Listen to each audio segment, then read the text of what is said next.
Move my mic around here. All right, we are back from a month hiatus.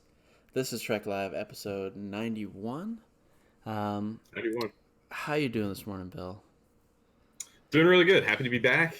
Feels like forever ago that we did this last. It was like middle of May, I think. Yeah. But we both had vacations and a lot of stuff going on. So rather than like coming back for a week and then going away for another week and have a mixed match of doing it and not, we just kind of took a little bit of time off, rebooted, reset, and I think we both, I'm going to speak for you for a second, if that's okay, feel really good to be back and feel refreshed and excited to be great. back on board with hopefully a summer full of cool live streams to come. Yes, super excited to get back in the swing of things, talk about some Trek. That being said, Bill, what's on the docket this podcast? So today we're going to talk about, this is going to be hopefully like the first in maybe a little mini series that we pop in and out of as we move forward with the show. We're going to talk about how Star Trek is kind of connected to our personal lives, which we've kind of, I think a lot of people have done in very basic ways. Like as you introduce yourself, if you're starting a new show or if you're coming on to like a lot of podcasts, obviously will ask somebody as a guest, like, hey, what's your Star Trek story? How do you what kind of a fan are you? How did you discover it? So I think we've all kind of covered things like that, but we thought it'd be kind of cool to talk about how Star Trek connects to our memories of like big events in our lives, big pivots, big, how it actually, we're going to try to pinpoint things in our lives that Star Trek is connected to. Yep. And it can be a lot of different things. You could do this in a lot of different ways, but we're definitely interested in hearing from each other, but also hearing from everybody out there. If you're in the chat and you want to share similar stories to kind of what we're talking about, how does Star Trek impact big things that happen to you? Or is Star Trek connected to any memories that you have in your personal life? Did I sum it up? This is kind of your baby. You came up with it. But you did a perfect job of explaining it. I think that we're definitely going to get a little bit personal on the show today. You're going to find out a lot about Bill and I and how our lives have kind of been influenced and changed for the better, I guess, in Trek. And like you said, anything that connects to our personal lives, to me, is bigger than Trek. So hence the name. So should be fun. I'm excited to start this. Yeah, definitely. And I'm hoping that we're doing this. Our plan is to do this for many years and keep doing it. And we're going to have life experiences to come that haven't even happened to us yet. Yeah. It's still going. We'll still have, we'll still be able to oh boy. To add to this series, so it's really excited. Before we start, do you want to jump into the rewatches real fast? Yeah, let's cover, especially since it's been a month. Yeah. The last time we talked, just to kind of put a landmine or landmark on where we were. The last time we did this, I think you had just finished TNG, and I was kind of in a pausing point between the TOS movies and starting TNG. Yes. I hadn't yet done it. You had just finished TNG. Yep. And in the meantime, we started new stuff. I started The Next Generation 3 weekends ago. So I've been watching it for a few weeks now. Really, really enjoying it. I'm loving kind of jumping into this in the lead up to the Picard return. That's definitely very heavily on my mind as I'm watching The Next Generation this time around. Thinking about the fact that we're going to see more of this central character. Yes. And looking for little threads that might come back and be referenced moving forward. But yeah, the early parts of TNG are definitely a unique animal for me. Kind of tying in a little bit maybe to what we're going to be talking about. I have a lot of nostalgia with the first season of The Next Generation. I watched it a lot as a kid, and I'm very aware of its flaws. If you're following my reviews of the episodes on Twitter, a lot of them are not glowing. They tend to skew more towards the negative side of the spectrum. but that doesn't mean I don't love watching it. There's a lot of memory associated with it, and even with the missteps, I really enjoy going back to it. But there are some really good ones too. Encounter Farpoint, I think, is actually better than people might think, and I really enjoyed The Big Goodbye last night a lot. I love that episode. It's really good, and I feel like every time I go back to it, I like it more. I feel like as I age, and maybe because I'm just another little side note, I'm very much into the Criterion channel right now. I'm watching a lot of classic movies, and some of them are film noir, so maybe that played into why I loved The Big Goodbye as much as I did this time around. I'm in that headspace, and I was eating it up. But The Big Goodbye is really good. Where No One Has Gone Before, I think, is actually pretty good. The Traveler, and Wesley's a super, a Mozart in the future, kind of thing. I actually kind of like that stuff. But the other thing I'll mention real quick is one of the things I'm trying to do, trying to constantly change up how I do my thing on Twitter with rewatching episodes and reviewing them, trying to add new wrinkles. I added the MVP idea a ways back, and now I'm trying to add. I always post a poll asking people to grade the episode A, B, C, D, or F. And in addition to that, now I'm trying to come up with a question of some sort that can work as a poll. That pertains to the particular episode. Yeah, they're all a little different. Sometimes it's like a true false statement. Sometimes it's a yes or no question. But I try to come up with something to spark some discussion and get people thinking about the episodes in a different way. Rob and Jordan are in the chat. Rob's saying he can't wait for season 2 of TNG. Oh, I hit it. Season 2 is definitely underrated in my mind, and a noticeable upgrade from season 1. And Jordan, who has been on our show before talking about early episodes of TNG in season 1, is a big fan. Also in the chat. So really good to see you guys. Thanks for stopping by. But what about you, Dan? Where are you with your rewatch? So yeah, like Bill said, I just finished TNG. I unintentionally just kind of took a break. I feel like I needed to. The longer I went, I realized that maybe I should take a step back to just kind of like reboot and kind of get back into the swing of things. So I started TOS. I'm only 4 episodes in. I watched Where No Man Has Gone Before, the TOS episode last night. So yeah, that's where I'm kind of at. The one thing I noticed early, just from the first couple episodes, is Shatner is Kirk from the first sentence of dialogue. Some actors, take some time to kind of develop a character and learn and kind of, see where this character is gonna go. This Shatner just owns it. He knows what it is. So that's one thing I noticed early TOS. Kirk, is Kirk from the very beginning. I think more than any actor ever in Star Trek, Shatner nailed the role. Yes. He is, unlike a lot of people, a lot of different actors who come in. From the minute you see Shatner as Kirk, he's the way I think of Kirk. Yes. He's the epitome of the character. He is the final form of Kirk, at least in the TOS series. Where in most other cases, like I'm watching early TNG, like I said, and Patrick Stewart is certainly good right away. He's a man amongst boys in some ways early in the show. He's just a powerful actor who's clearly experienced and knows exactly what he's doing. Yeah. But he's not yet at the version of Picard.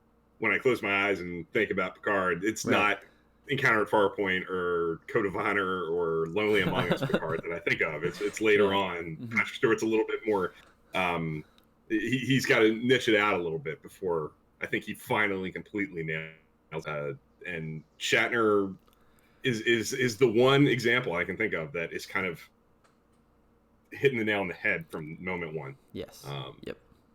Yeah, and I definitely would agree with that. Mm-hmm. Yeah. Yeah. Rob says he is in early season 2 of TOS, but it's taking me ages to get through TOS. Well, Rob, you got a buddy now, so I'll do my best to try to catch up to you, and maybe we can I can help you out, and we can work it through together. So. Yeah, you got to go at your pace. Yep.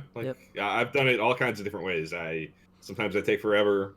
This time I'm kind of taking forever, but in previous iterations of my rewatch thing that I do on Twitter. I've like blown through it like it's candy. But yeah, there's no wrong way to do it. Yep. All right. Do you want to move on? Want to jump in? Yeah, move into our topic. Yeah. Why don't you go first? Because it's this was kind of your baby. Yeah. So I'll go into kind of what kind of this talking point, whatever you want to call it. This is what kind of sparked this, it's kind of topic idea, like what I kind of want to. How could I make a podcast series episode out of it? How could I, how could I word it? So, I don't know. I have a special personal connection. I'll start with the episode. It's a Deep Space Nine episode. It's civil defense, I believe. Good episode, by the way. Yeah, it's a solid episode for sure. But the thing is, some of you know, I got married last year, and I came where I was living. I had to travel a long way, so I traveled a long way, came home, and when I usually come home, my dad and I will. There's always Trek on, so he'll find it and we'll watch it. He likes more of like TOS era and early days TNG we were talking about before. But there was 2 episodes. There was a TOS. He watched that, and then he's gone to bed. So it was just me. I was gonna stay up for some of my friends that were coming to stay with me because they were, part of the wedding party. And Civil Defense came on. And it was just me, and I got to kind of soak in, what was going on, what was about to happen. And it was cool because there was a lot going on. There was a lot of change going on in my life that was about to happen. A big moment, obviously. But it was nice to have that grounded connection that helped me stay grounded through Trek, watching Trek. Even if it was just like a Deep Space Nine episode, Civil Defense, great episode, but I'm not, you guys know me, I'm not traditionally like a huge Deep Space Nine guy. It's not really the episode per se. It's just watching it and feeling it back from like a busy day from work, and I'm at home where I grew up. I'm watching Trek, and it's very comforting in this not tough time, but busy time and a lot going on. So that's what kind of sparked this whole idea, because I have this weird connection to this solid episode, but it's not like, it's not one of the greats. It's not something that people quote a lot, like as their favorite or their best or whatever. So I just have this connection to this episode. So whenever I come home or whenever I think of the wedding, I think of Civil Defense. So it's that's what kind of sparked this kind of topic, and I kind of wanted to explore this concept that I had been thinking about and trying to make into this. So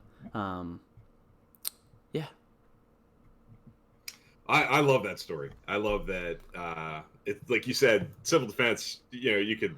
I like that episode. I think it's good, but it's kind of a standard issue, middle of the road, like typical episode of Star Trek. Yes. But it just kind of goes to show that, something like that can get associated with something so big as like the night before your wedding. You're sitting there by yourself. Your dad just went to bed. You're like coming to grips with the fact that your life is literally about to completely change. Yes. But you still have this thing that you love that is kind of like an anchor that keeps you grounded, I guess, is what I'm hearing. And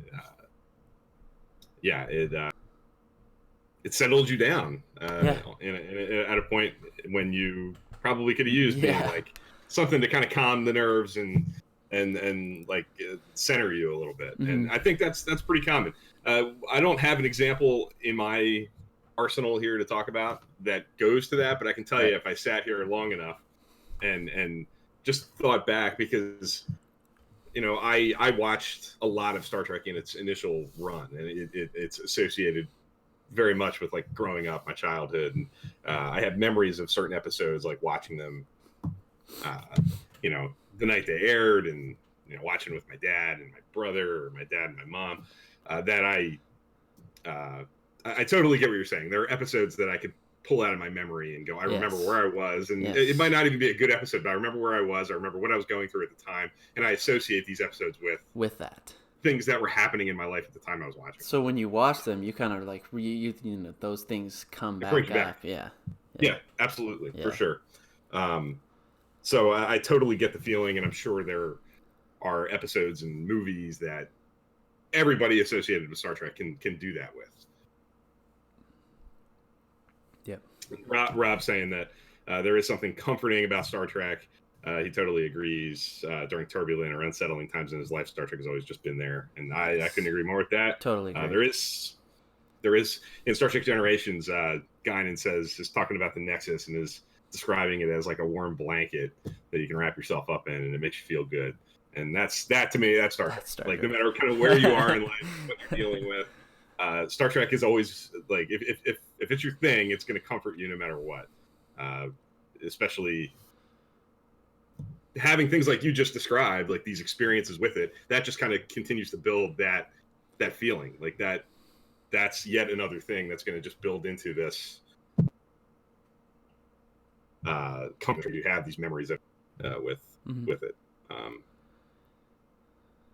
And Jordan saying that he finds that in many of the problems that he faces in life, there are some episodes of Star Trek that could help him deal with clarifying the issue or coming up with a solution, and that is 100% true too. Yes.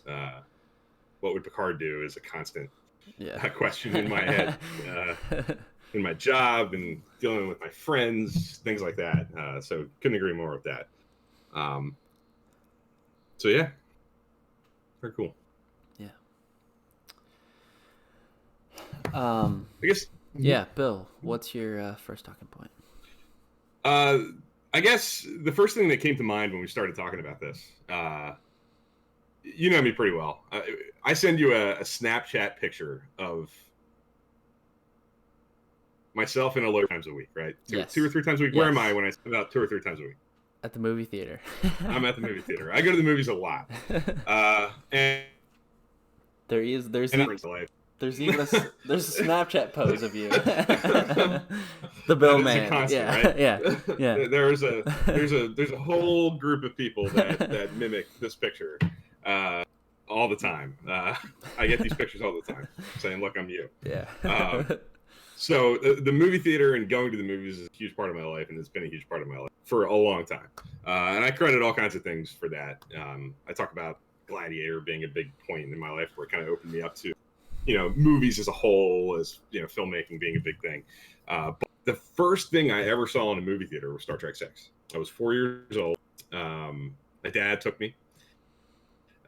I think when you generally would ask somebody, like, what's the first movie you ever saw in a theater? It's probably going to be like a Disney movie or a kid's movie Toy of some Story kind, or right? Lion King or something. Yeah. Lion King, Aladdin. Depending on your age, it's probably like the Disney movie of that year, right? Of the year that you're probably around that 3, 4, 5 years old. For me, it's Star Trek 6, which is really not a kid's movie. No. It's you know, it's certainly not. It's not an R-rated, you know, anything. You know, it's PG. It's pretty innocent, but it's got some big themes in it. It's pretty adult and what it's trying to do. Scary stuff in it, and there are memories of myself. You know, it's a very sensory memory. I remember like the smell of popcorn, like just coming into my veins, and just like it locked me in. I was going to go to the movies for the rest of my life. I sitting on my dad's lap during the assassination scene with the floating bubbles of blood and purple blood and the 0G and the really ominous, like, dark music. The music I remember really affecting me as a kid because the score in Star Trek 6 is so kind of grim and brooding. I know this is Jordan's favorite Star Trek movie, and so I'm glad you're here. But the music made a big impact on me, and just the overall vibe of the movie I just remember really affecting me as a 4-year-old kid, but just being completely entranced by it because by the time I was 4 years old I was already into Star Trek. I was watching the original series with my dad all the time. We had VHS tapes. It was on TV a lot. It was just a constant in my life by the time I was 4. So I was invested in the characters. I knew it was new. I was aware of what it was. Yeah. I think I was aware that it was probably the last one. It was them going away.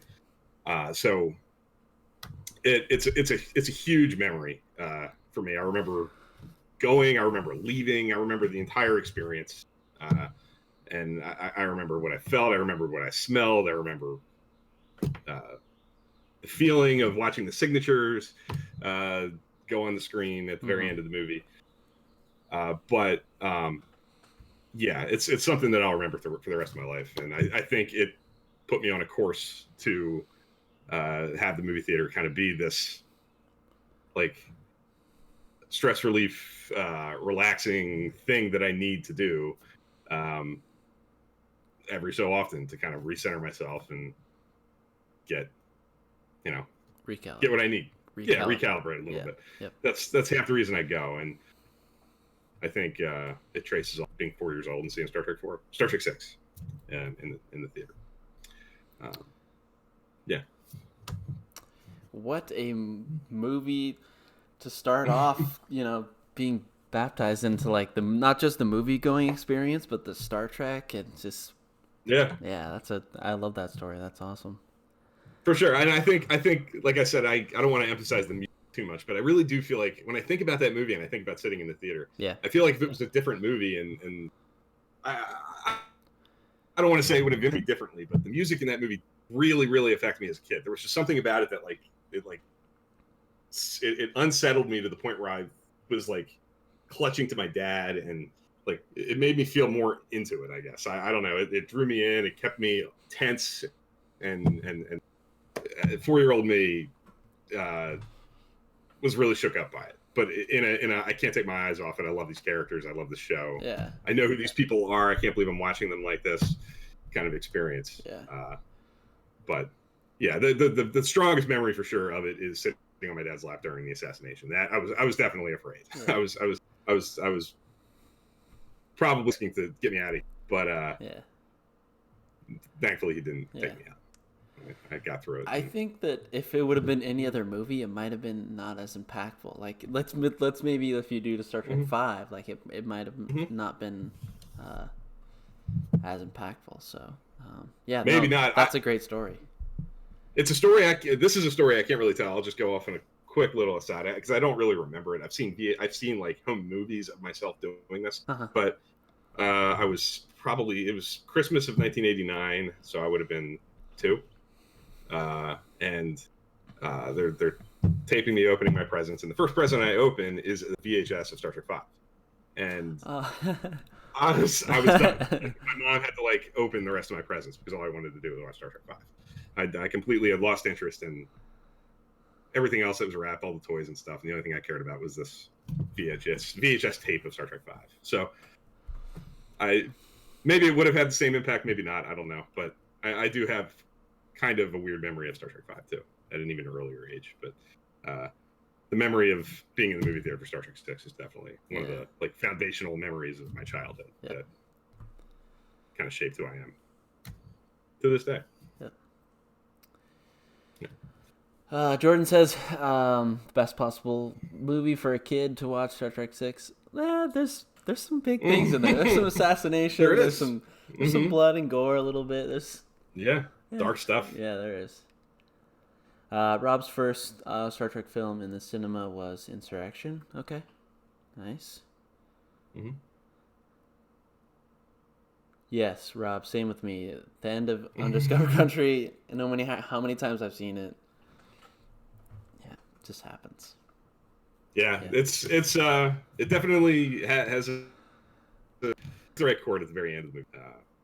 I've talked about it. I just talked about it a few weeks ago when I watched it again. That I think it's kind of perfect that Star Trek 6 is the end of TOS, and it's all about the peace process and overcoming prejudice and stuff that the original series was kind of about all along, and driving home this same kind of idea, but really moving it forward. And my favorite thing about Star Trek 6 to this day, I'm obviously not really related to being 4 years old because I don't think I was capable at 4 years old of appreciating this. But certainly the older I get, the more I appreciate the fact that Star Trek 6 embraces the fact that the characters are older.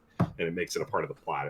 It's about how to really get there, to really arrive and to overcome prejudice. The older generation has to overcome their prejudice. Yes. Like yep. the people who have these baked in experiences that make them skeptical of other people, of the enemy, been dealing with their whole lives. Kirk has to overcome his prejudice. It's not about the next generation. It's about the current generation that's in a position to do things and Yep. is in positions of power. They're the ones who have to overcome to allow for truly moving on and being open-minded to, moving beyond that adversarial relationship that Federation and Klingon, the Americans and the Russians at the time, were trying to deal with.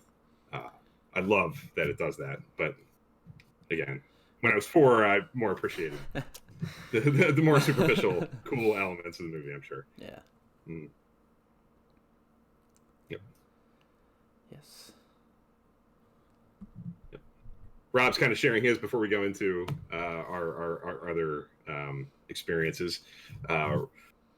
Rob's talking about being on Trek Profiles, which is a great show and a great episode of that show. He talked about DS9's Hard Time is an important episode for him. He rewatched it at a time in his life where he was feeling very low, and to the point he was depressed and feeling suicidal. Seeing O'Brien come through such a hard time helped him get through his own difficult situation. That's what it's all about. Yep.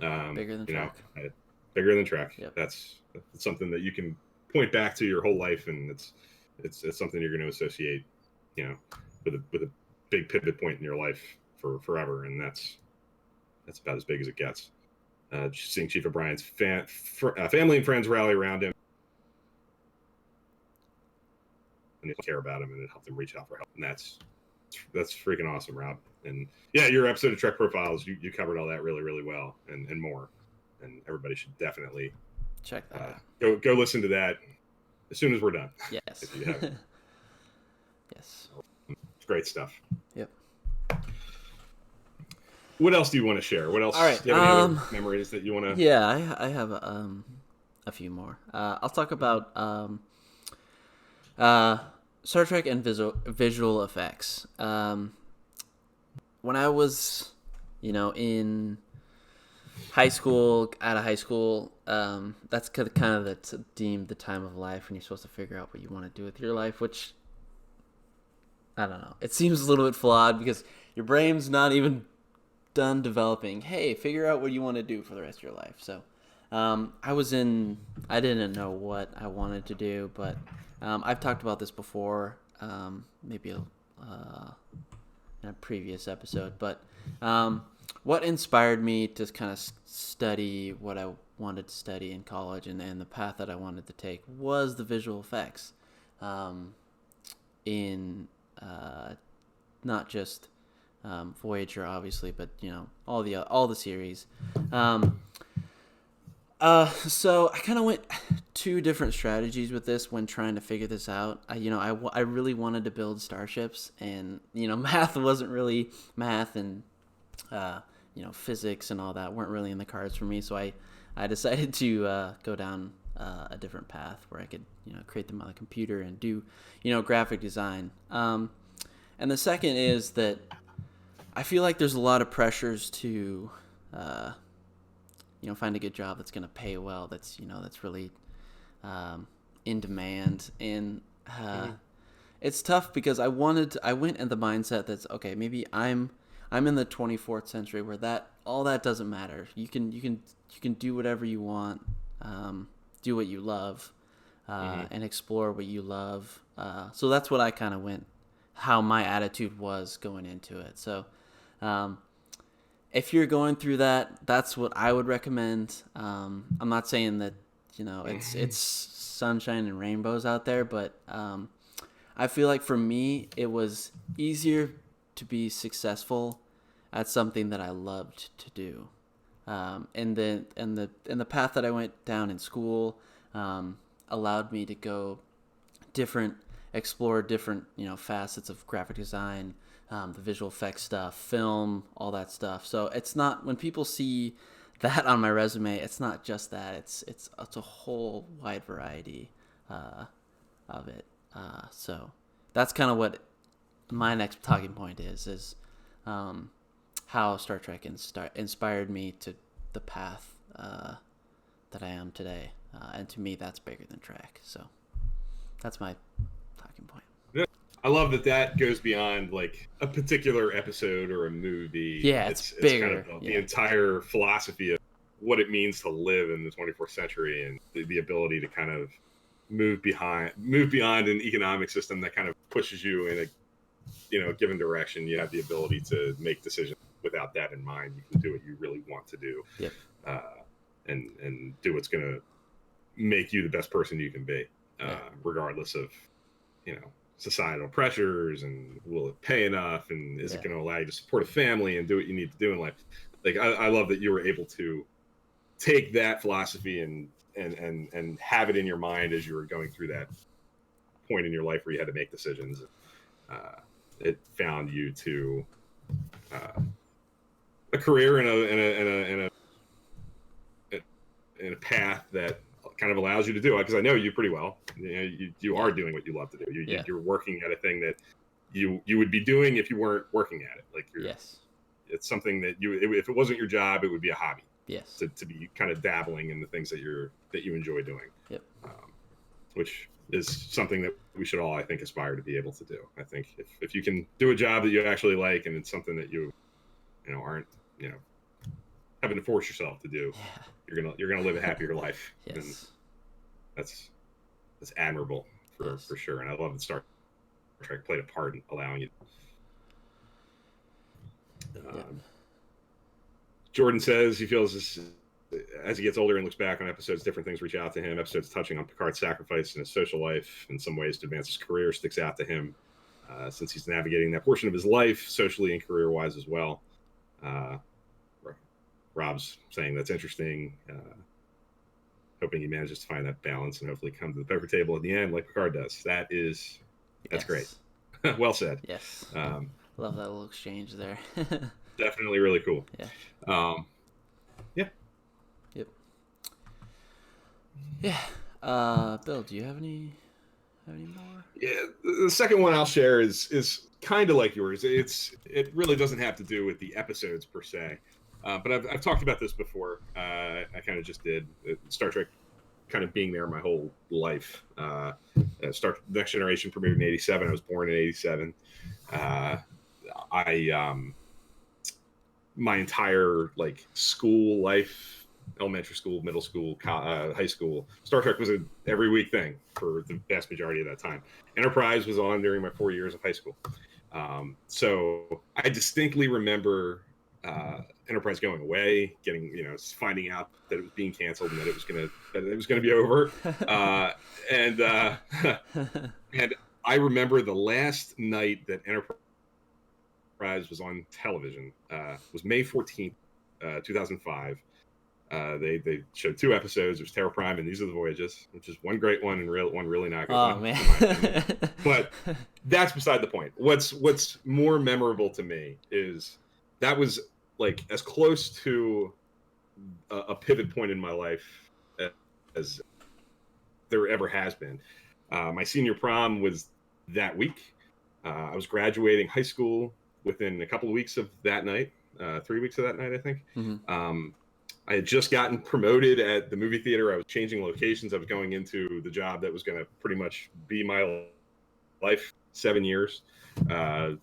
As I left high school going into college, I went from being a box office concessionist kind of person at one movie theater to a manager at another. So I was in all this transition. I was going to college. I was leaving high school, changing jobs. And this thing that has been a constant in my life every week for as far back as I can remember was going away. And I remember that being sort of the first shoe to drop in that transition, and making me kind of go into the next 3 weeks and that summer and that first year of being in a different job in college, kind of with my eyes open to the fact that life's changing for the first time really ever. Different group of people,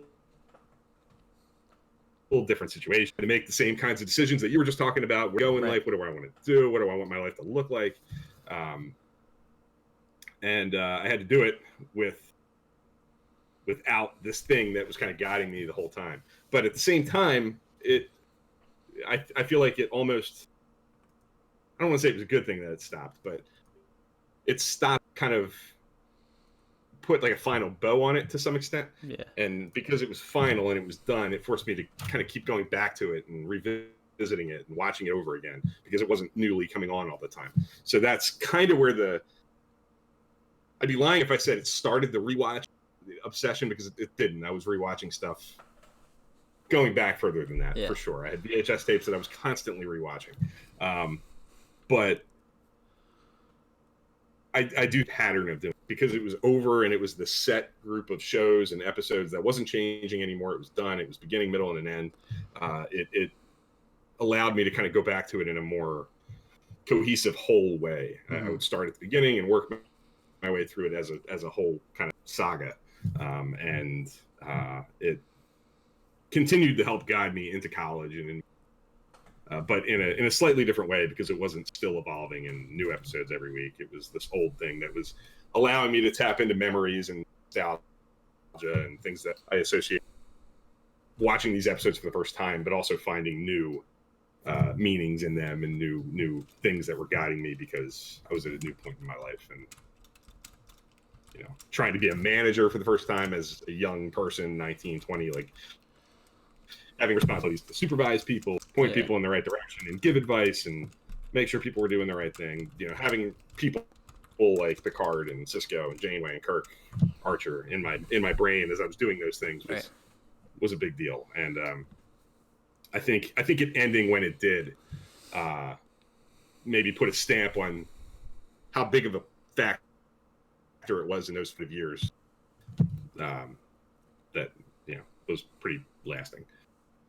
So it's kind of vague and it's kind of big picture kind of thing, but it definitely kind of was the first thing that telegraphed this change, fork in the road that I was going to be dealing with, and all the new stuff.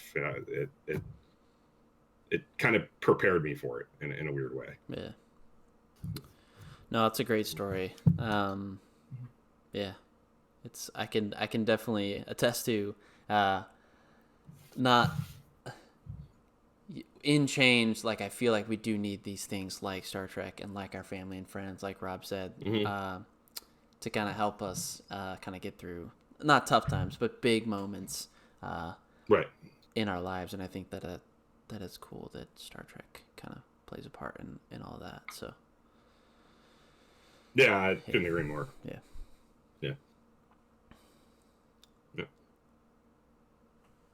And some more stuff in here. And Rob's talking about Twitter user RV Kirk, Rachel, recently, I guess, shared a photo of her at a convention with Roxanne Dawson, whose character, along with Janeway, Roxanne Dawson obviously played B'Elanna Torres in Voyager, inspired her to enter the scientific profession. And, there's tons of stories like that in the Star Trek fandom. Get to know people on Twitter, on Facebook, people who love Star Trek, that are positive people, and they'll probably share with you similar stories. They got into a certain career like you did for, a variety of reasons, but Star Trek usually being a factor.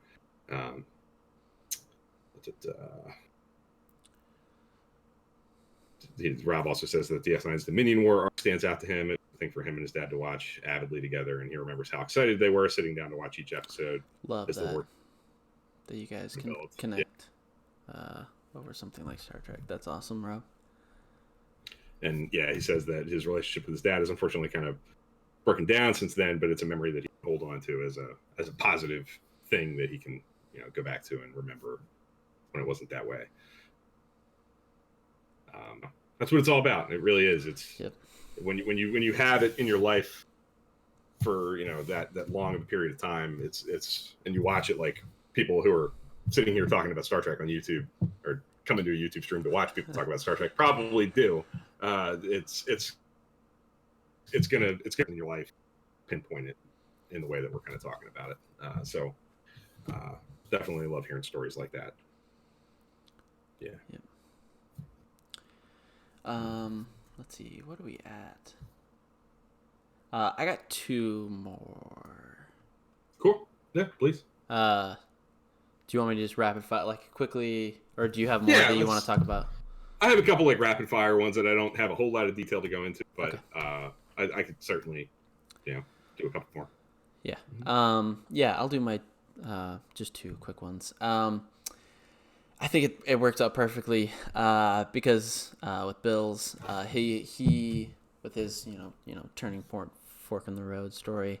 I come from a really small town, so when it came time to move away and go to college and all this big changing, Star Trek gave me the strength and the courage to kind of step out of my comfort zone. I really don't like change, and I don't like change of scenery. And this, like going to college and moving a state away, it was a big move for me, and I don't think I could have got through it without the courage and the strength that Star Trek gave me to kind of make that big decision. So I'm really thankful for Star Trek in that regard.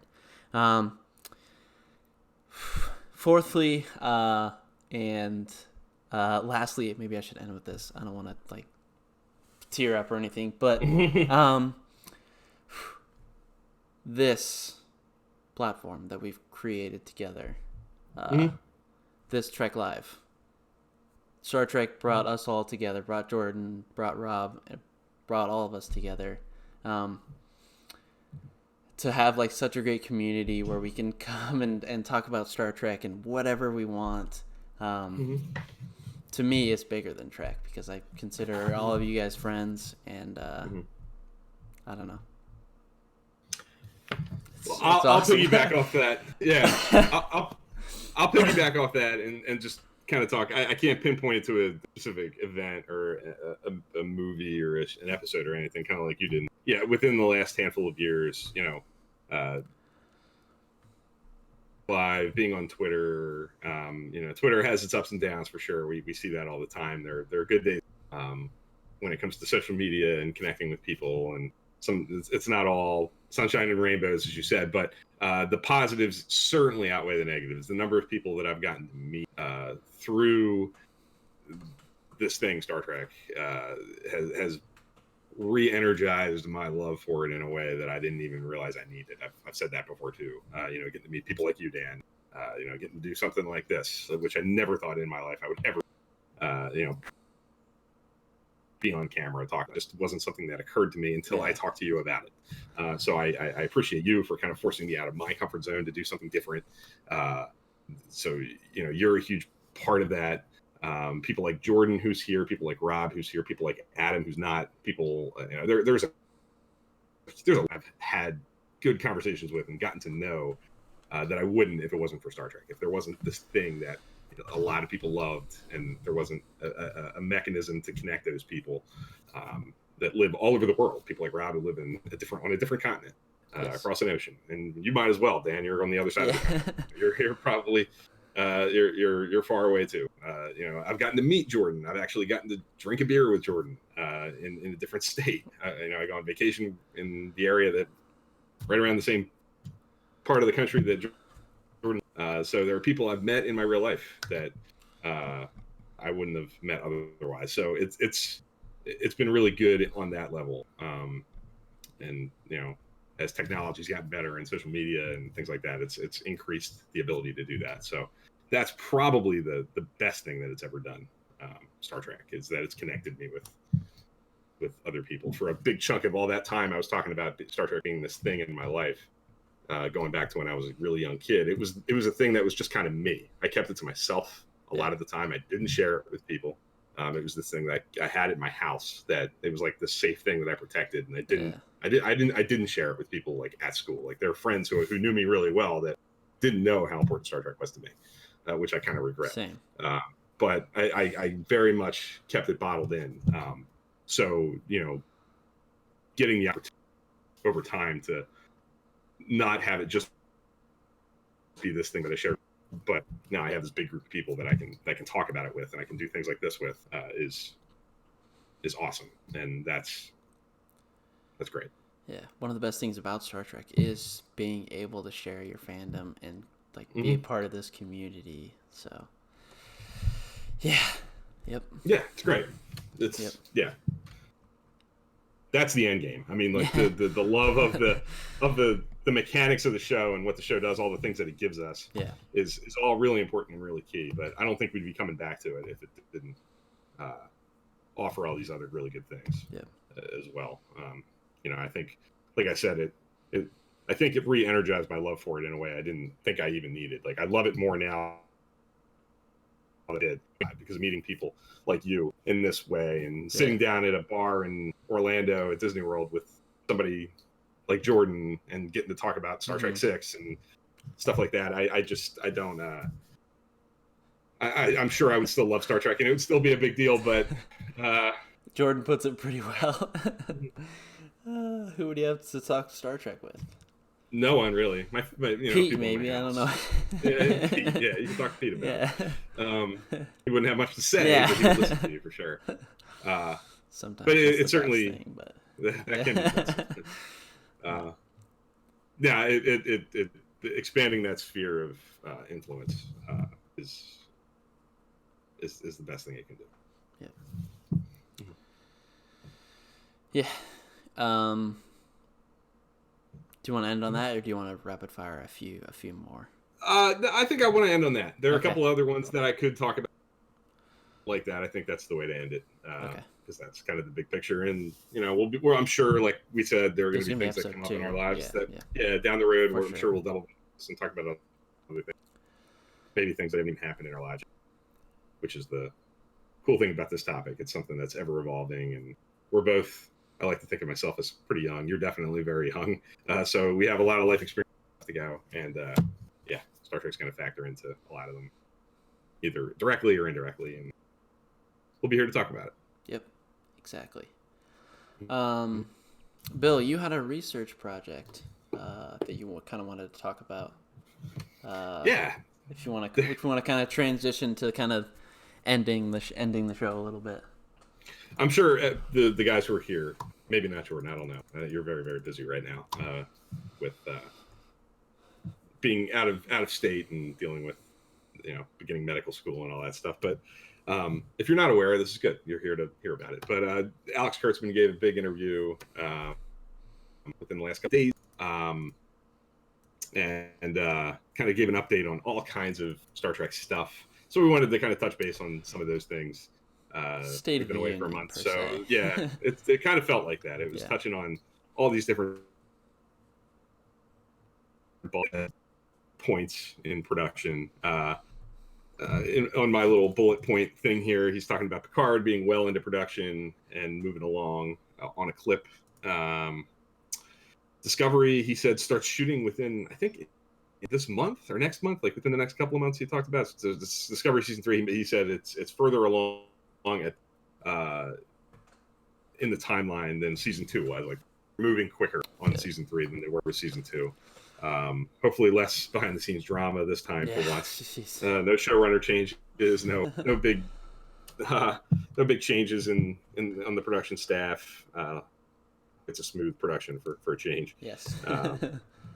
He talked about 6 new short tracks, including 2 animated, kid-centric short tracks directed by Olatunde Osunsami, who's their big, head director, and Michael Giacchino, who was the composer for the Kelvin Timeline Star Trek movies, which is really interesting and really strange. Yeah. A composer directing an animated short, which is kind of neat. And then 4 additional short tracks that I guess would come down the road as we get closer to season 3, I'm assuming. But no real word on what they are or what kind of stories they would tell. Talked about the Nickelodeon show, which we haven't really talked about. It's an animated series about a group of teenagers who find an abandoned Starfleet ship and take it off to go have adventures. Very vague, not a whole lot of detail yet, but it'll be on Nickelodeon. It's definitely geared more toward younger kids, younger age. It's a big market. I think stardom young is the right strategy. I think it's an opportunity. Not everything. Certainly, I fell in love with Star kid-centric stuff, and I fell in love with it through the original series and Next Generation. But that's there's no wrong way to do it. I feel like you can catch people and get people interested in it at a very young age that they might stumble onto it on Nickelodeon. There's only upsides of that. So hopefully it's good. I'm certainly gonna at least keep an eye on it. I don't know if I'll watch every episode or anything like that, depending on what it is and what kind of show. I'm certainly interested in seeing what they do with Lower Decks. He kind of mentioned that kind of moving along. He talked about how I guess what we're going to see in that is the traditional like big A plots that you would see in things like the Next Generation or Voyager. These big galactic issues that they're dealing with are always going to be like in the background. It's going to be kind of like flipping the A plots. Lower decks is lower level crewmen on a Starfleet ship, a big important Starfleet ship, who don't have important jobs. Just kind of the grunts on the ship and dealing with the day-to-day grind of doing the hard work of being a Starfleet officer while these big things are happening in the background. I get like an office vibe whenever I try to picture that. It's like this, yeah, I know. this kind of run of the mill office in this big paper company. I think that would be funny. Yeah, it would be, and I think I get the impression that that's kind of the idea. Very run of the mill, very day in the life. Yeah. Which we've talked about on the show. I love when Star Trek does that. Yes. And kind of casualizes living on aboard a starship. Yeah.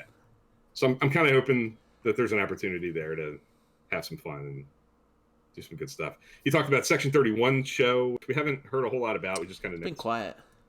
Very quiet. They're kind of developing it, I guess.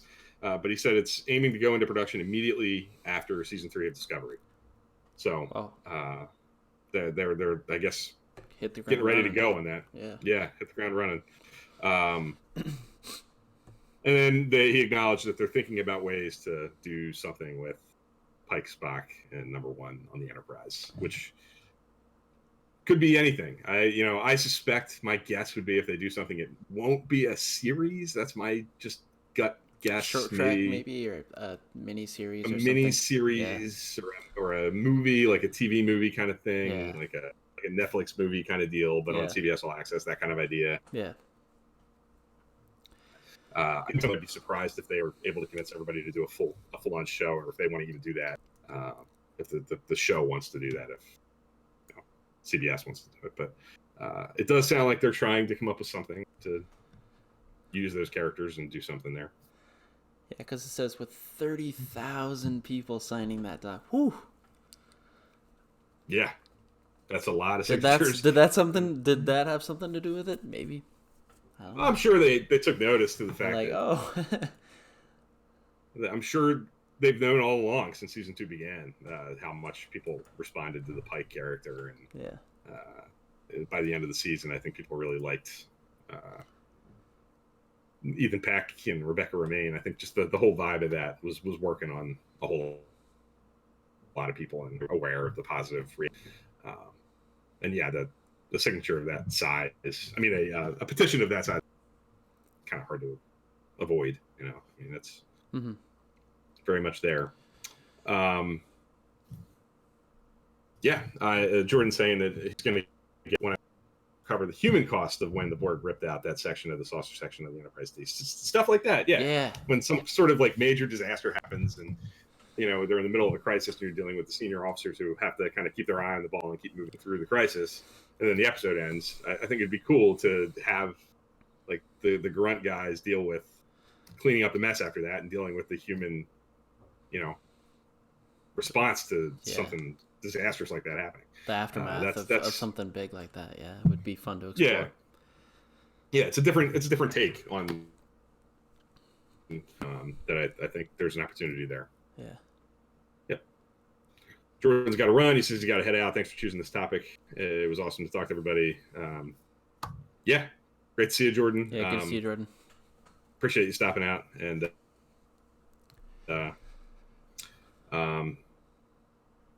Rob's talking about hopefully we can meet up and have a watch party. We will talk about that very soon. I want to close the show with that, but I want to, before we get into all that and talk about some of the other stuff that we do here on Trek Live and some of the newer fun options that we have.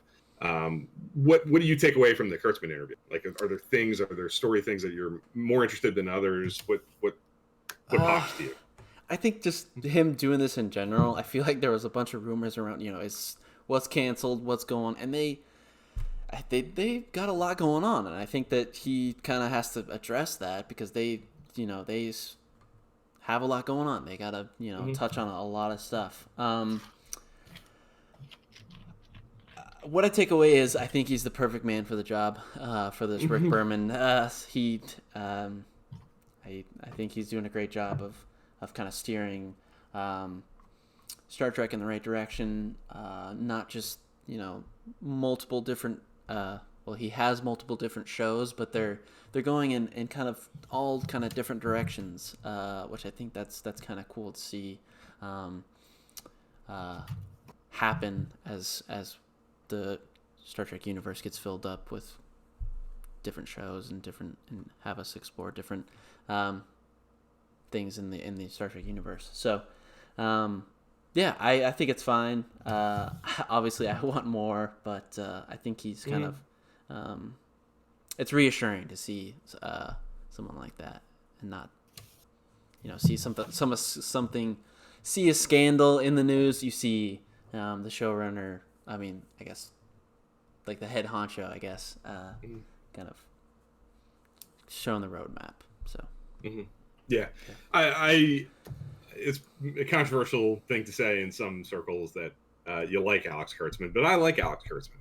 I trust him. I think I love the fact that they're developing all these things, but what's encouraging to me is that unlike what they were doing in the 90s, and I love those shows, believe me, that's why we're here, it seems like they're really trying to do something different. In sometimes not just rebranding a show.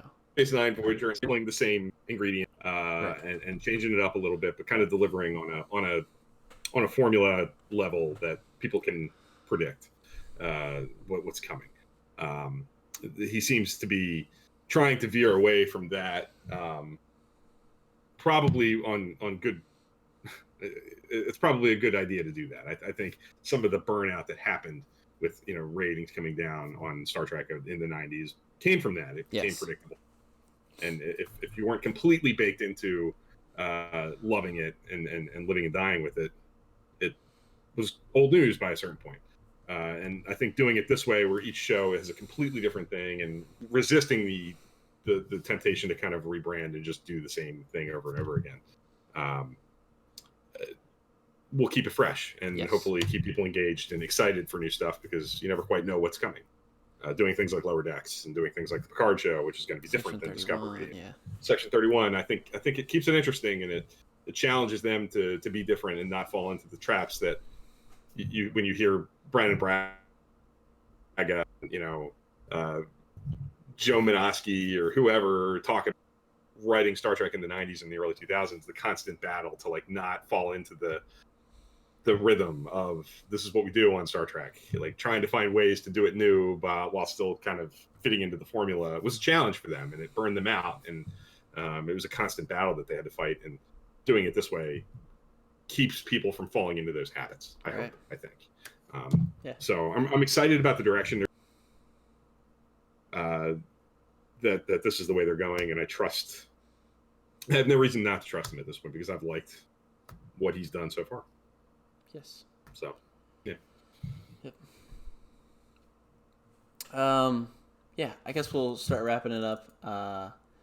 Perfect timing. We should be back next week. Don't have a topic really lined up. I'll give you a little insight. Bill and I do want to do something with TNG. I just finished. He's just starting. It would be kind of fun to see some TNG content for sure. So look forward to that. I'm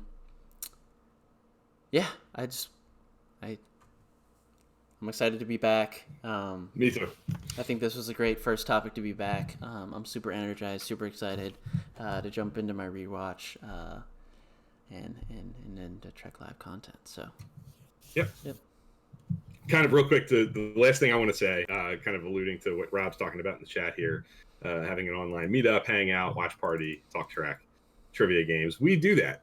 We've done it a couple of times. We call it Trek After Dark. They were both kind of impromptu. The second one we kind of announced the day before and tried to put something together. Thad came both times. We kind of just hung out. We watched episodes. Trivia. Dan, not me, of course. Maybe consumed an alcoholic beverage or two. I don't know. Not me though. Yeah. Just have to come and find out, I guess. You'll just have to come see what kind of hangout shenanigans it is. We can get up to. Yeah. We do want to continue to do that. We had a great time both times. We did some trivia the second time. But that's kind of, we had a great time, and we do want to try to get into a rhythm of maybe doing that.